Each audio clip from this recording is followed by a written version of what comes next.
Welcome back दोस्तों। आज की इस वीडियो में हम शिक्षक दक्षता परीक्षा 2023 सामान्य शिक्षकों के सॉल्यूशन और एक्सप्लेनेशन को लेकर आए हैं।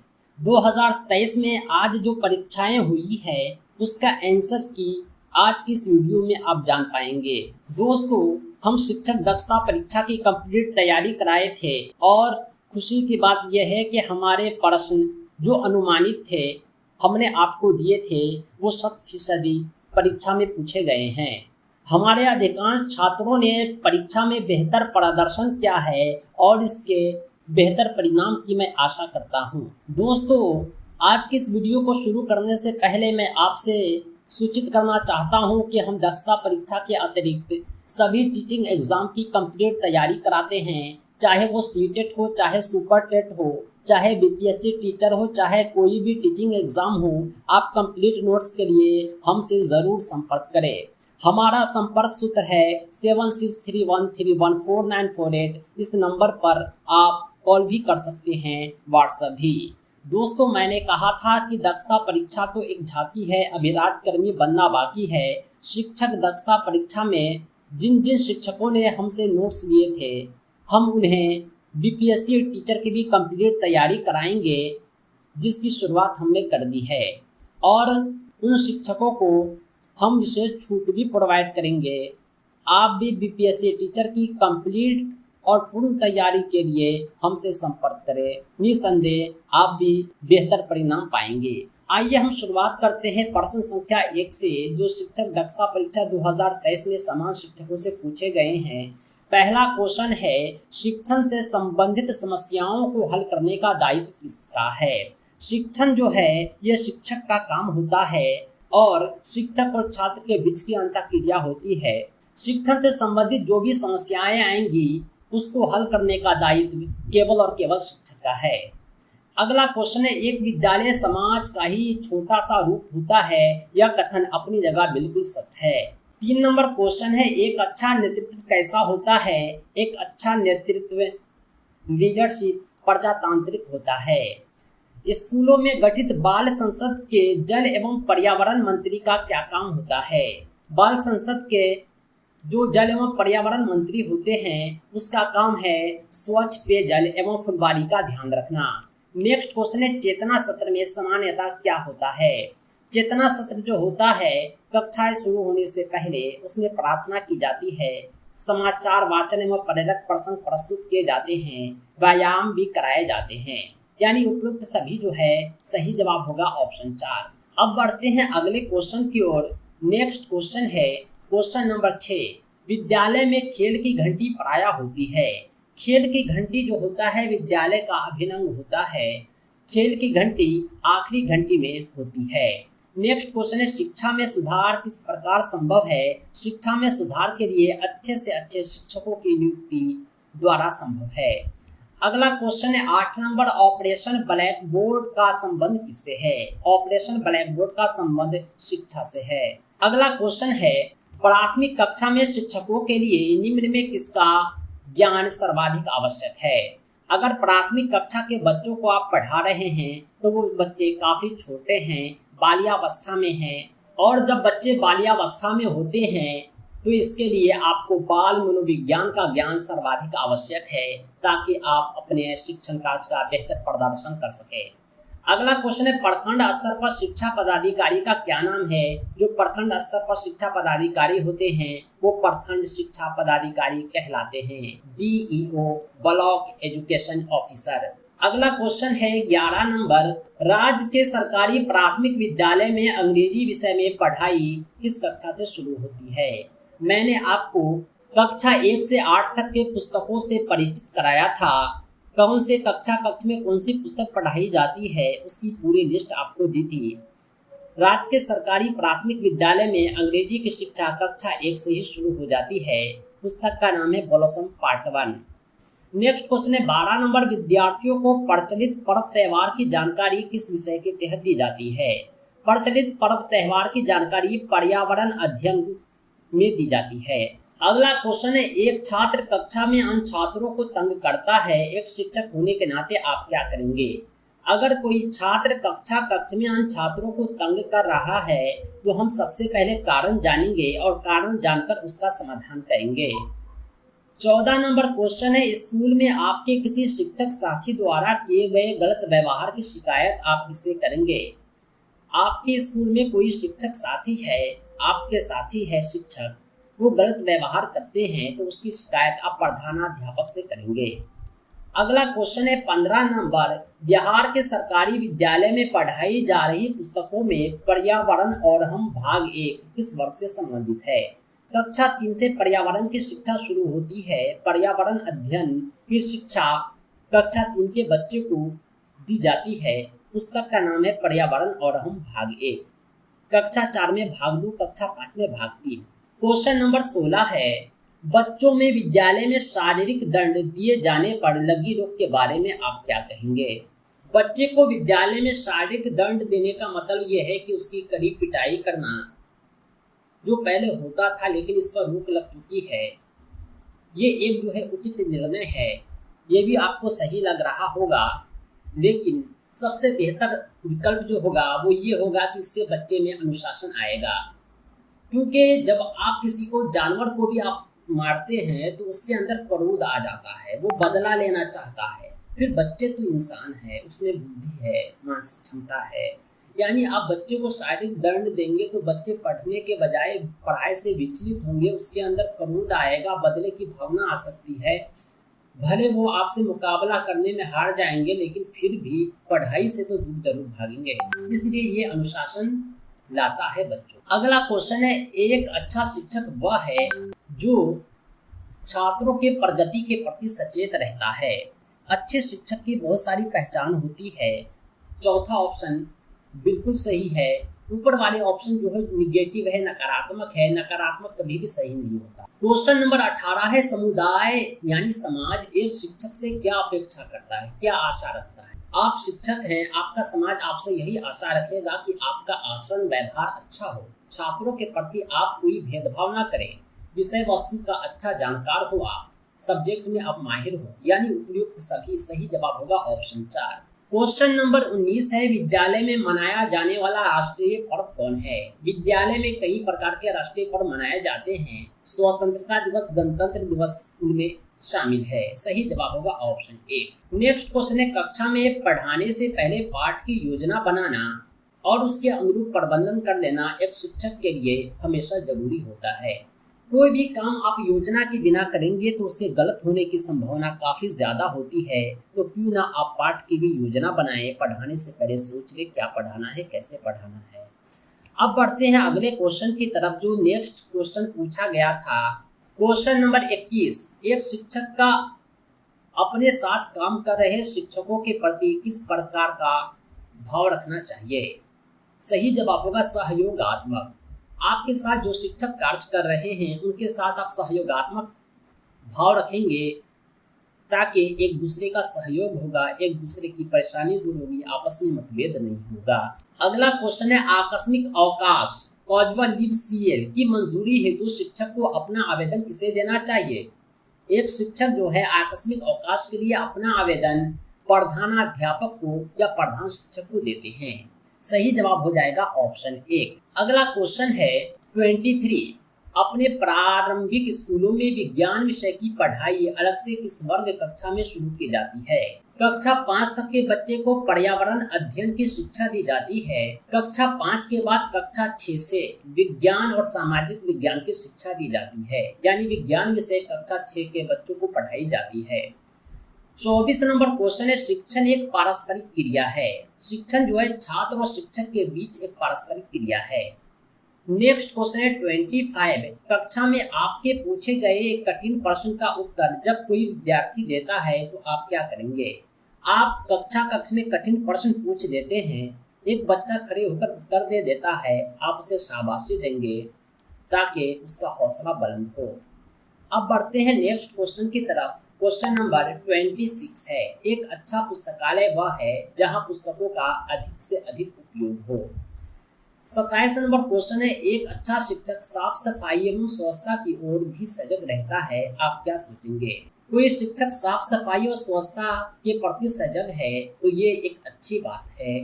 अगला क्वेश्चन है 28। एक शिक्षक का मुख्य कार्य क्या है? शिक्षक का मुख्य कार्य राजनीति करना नहीं, ट्यूशन पढ़ाना नहीं, स्कूल का भवन बढ़ाना नहीं, बल्कि जो मुख्य कार्य है अच्छे नागरिक तैयार करना है। अगला क्वेश्चन है 29। एक शिक्षक का कक्षा में कमजोर विद्यार्थियों के प्रति कैसा व्यवहार होना चाहिए? आपके कक्ष में जो विद्यार्थी कमजोर हैं उनके प्रति आपका विशेष ध्यान होना चाहिए ताकि वो समान विद्यार्थियों के बराबर आ जाए। क्वेश्चन नंबर 30 है, सभी कक्षाओं में चौक डस्टर आदि की व्यवस्था करना बाल संसद के किस मंत्री का कार्य है? सभी कक्षाओं में चौक डस्टर आदि की व्यवस्था करना बाल संसद के शिक्षा मंत्री का कार्य होता है। अब बढ़ते हैं अगले सवाल की तरफ, नेक्स्ट क्वेश्चन की तरफ। क्वेश्चन नंबर 31 है, होश उड़ने का अर्थ क्या होता है? होश उड़ना का अर्थ होता है हैरान होना। नेक्स्ट क्वेश्चन है, मैथिल कोकिल किसे कहा जाता है? मैथिल कोकिल के नाम से विद्यापति जाने जाते हैं। यह मैथिली के बहुत बड़े कवि थे, विद्यापति। सही जवाब होगा ऑप्शन 2। नेक्स्ट क्वेश्चन है, कल्पना चावला का संबंध किस क्षेत्र से है? कल्पना चावला अंतरिक्ष यात्री थी, वो अंतरिक्ष में जाती है, इसका संबंध अंतरिक्ष क्षेत्र से है। सही जवाब होगा ऑप्शन 1। रात्रि यानी रात, इसका विलोम क्या हो जाएगा? इसका विलोम होगा दिवस यानी दिन। अगला क्वेश्चन है, संधि के भेदों की संख्या कितनी है?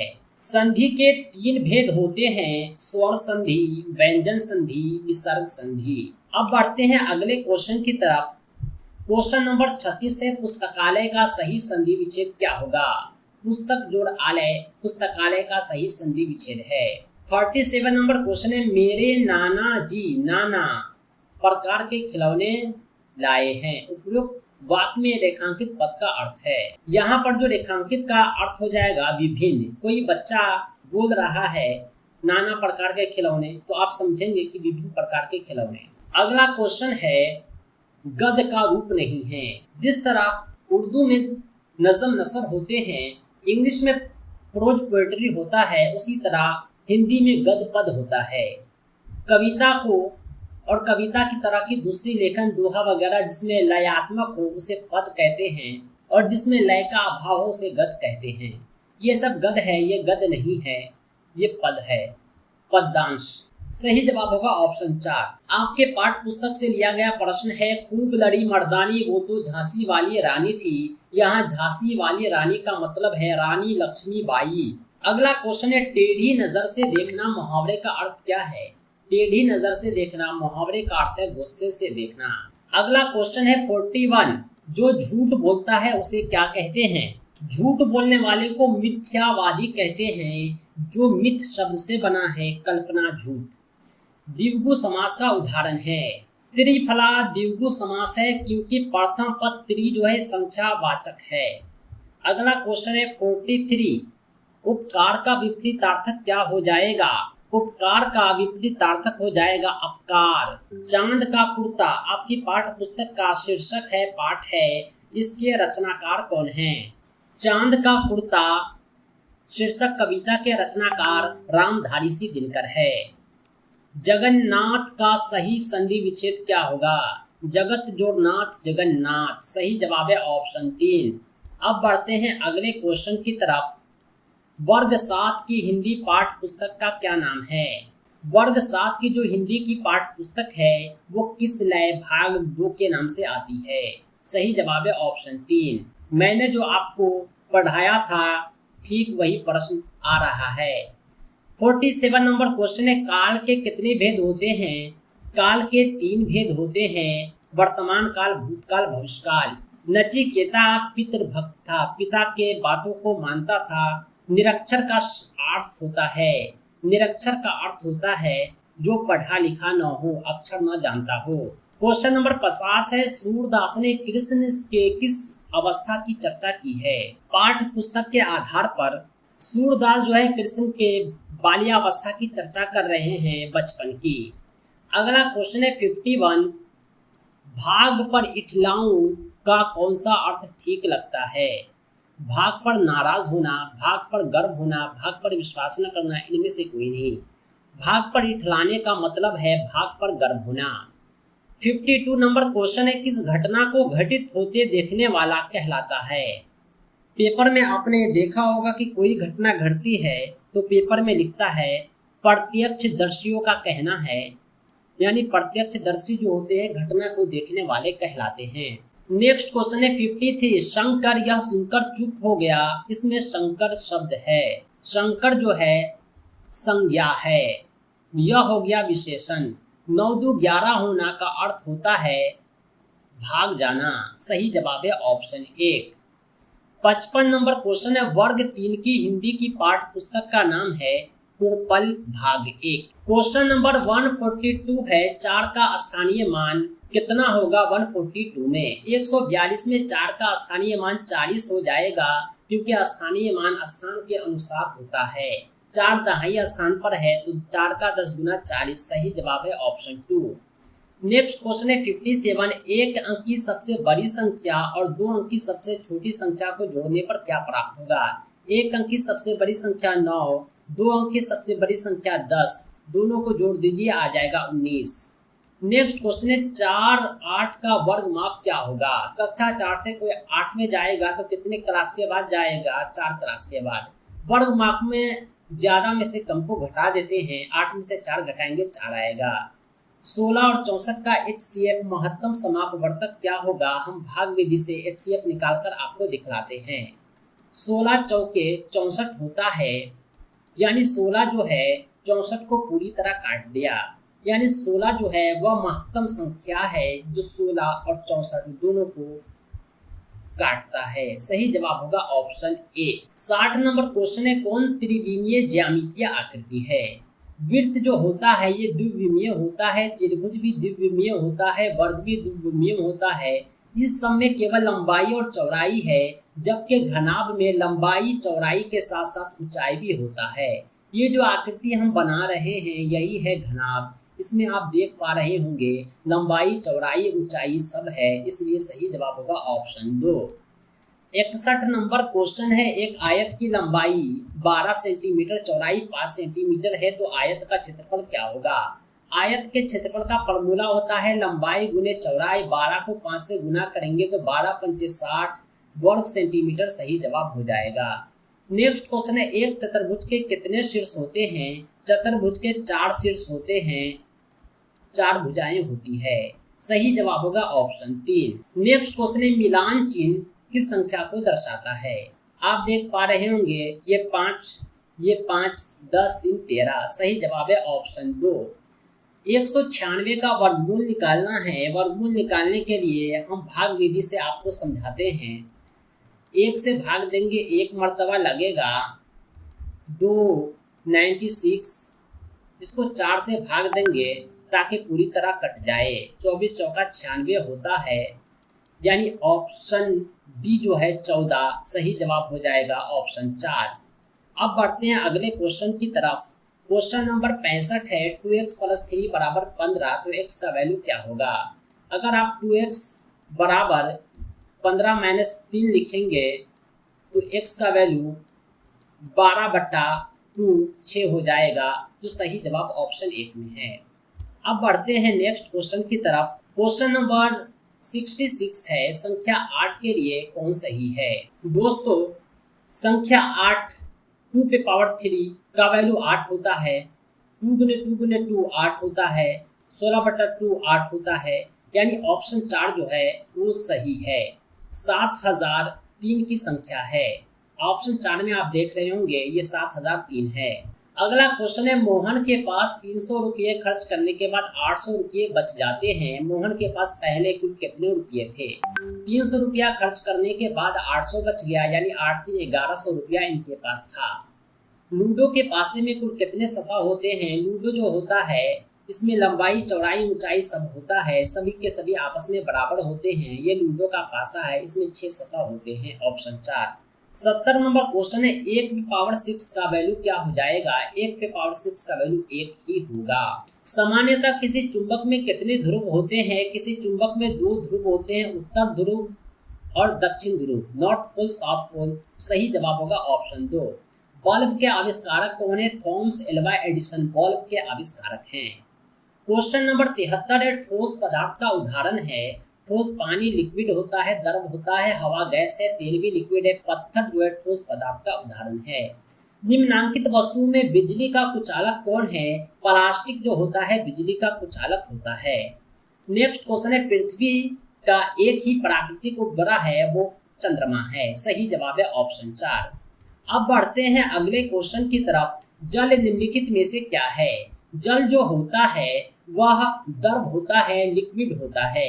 जल वाष्प को जल में बदलने की प्रक्रिया को वाष्पीकरण कहते हैं। इसमें भाप जो है, जल वाष्प जो है जल बन जाता है। नेक्स्ट क्वेश्चन है, सिरका में क्या पाया जाता है? सिरका में एसिटिक एसिड, एसिटिक अम्ल पाया जाता है। टूथपेस्ट जो है एक क्षार होता है, पीएच वैल्यू इसका 8 होता है। लकड़ी जो है ऊष्मा का कुचालक है। आपने देखा होगा जो रोटी बनाने वाला तवा होता है वो लोहे का होता है, एल्युमिनियम का होता है, स्टील का होता है, लेकिन उसके हैंडल लकड़ी के होते हैं। बहुत सारे औजार जो आग में रखे जाते हैं, गर्म किए जाते हैं, उनके हैंडल लकड़ी के होते हैं ताकि वो ऊष्मा के कुचालक हो। सही जवाब है ऑप्शन 2। नेक्स्ट क्वेश्चन है, इनमें किसका बीज पक्षियों द्वारा बिखरा जाता है? बरगद का बीज जो होता है पक्षी बिखेरते हैं। बच्चा देने वाला जीव कौन है? तो चमगादड़ है। नेक्स्ट क्वेश्चन है क्वेश्चन नंबर 83। कौन सा जीव रेंग कर चलता है? वह सांप है। पौधे का जो जनन अंग होता है, सेक्स पार्ट होता है, वो फूल होता है। पौधे जल और खनिज का अवशोषण करते हैं जड़ द्वारा। अब बढ़ते हैं नेक्स्ट क्वेश्चन की तरफ। क्वेश्चन नंबर 86 है, वेदों की संख्या कितनी है? वेदों की संख्या 4 है। खुदा बख्श ओरिएंटल पब्लिक लाइब्रेरी बिहार के पटना में अवस्थित है। अगला क्वेश्चन है 88। सम्राट अशोक कहाँ का शासक था? मगध का शासक था। झांसी में 1857 के संग्राम का नेतृत्व किसने किया? रानी लक्ष्मीबाई ने किया। नेक्स्ट क्वेश्चन है, झारखंड किस राज्य से विभाजन के फलस्वरूप बना था? वह है बिहार। सन 2000 ईस्वी में झारखंड अस्तित्व में आया था बिहार से कटकर। क्वेश्चन नंबर 91 है, छोटा नागपुर क्या है? तो पठार है। भारत के पूरब में क्या है? बंगाल की खाड़ी है। नेक्स्ट क्वेश्चन है, विश्व का सबसे बड़ा महादेश कौन है? एशिया। बिहार जो है जन्मस्थली है किसकी? गुरु गोविंद सिंह जी की जो है बिहार जन्मस्थली है। बाकी ऑप्शन में जो साधु हैं, धर्मगुरु हैं, उनकी जन्मस्थली बिहार नहीं है। दोस्तों 95 नंबर क्वेश्चन है, एक्सप्रेस वे नाम है या एक प्रकार का सड़क है या सड़क का नाम है? हाई लेवल की सड़क होती है। नेक्स्ट क्वेश्चन है, गोलघर कहाँ है? पटना में है। विधानसभा के सदस्य को विधायक कहते हैं, लोकसभा के सदस्य को सांसद कहते हैं। नेक्स्ट क्वेश्चन है, जेब्रा क्रॉसिंग का चिन्ह क्या दर्शाता है? पद यात्री क्रॉसिंग है। आदमी पास करते हैं रोड के इस पार से उस पार। सरहुल त्योहार जो होता है यह झारखंड का त्योहार है। अगला क्वेश्चन है 100 नंबर, शिक्षा विभाग के कार्यों का संचालन करने वाले मंत्री शिक्षा मंत्री कहलाते हैं। दोस्तों ये थे 100 प्रश्न जो शिक्षक दक्षता परीक्षा 2023 में पूछे गए थे। इसके सॉल्यूशन और एक्सप्लेनेशन हमने आप तक पहुंचाए हैं। दोस्तों बहुत बहुत धन्यवाद। शिक्षक दक्षता परीक्षा की तैयारी के लिए आपने मुझे अवसर दिया। अन्य परीक्षाओं की तैयारी के लिए भी आप हमसे संपर्क करें, चाहे सीटेट हो, चाहे सीईटी, बीएड हो, डीएलएड एंट्रांस हो, कोई भी टीचिंग एग्जाम हो, बीपीएससी टीचर हो, सुपर टेट हो, हम हर शिक्षक परीक्षा की बेहतर तैयारी कराते हैं। दक्षता परीक्षा में हमारे 100% क्वेश्चन डरे गए हैं। हर परीक्षाओं में मेरे प्रश्नों के पूछे जाने की संभावना होती है। दोस्तों आज के लिए इतना ही। बहुत बहुत धन्यवाद। Thanks for watching.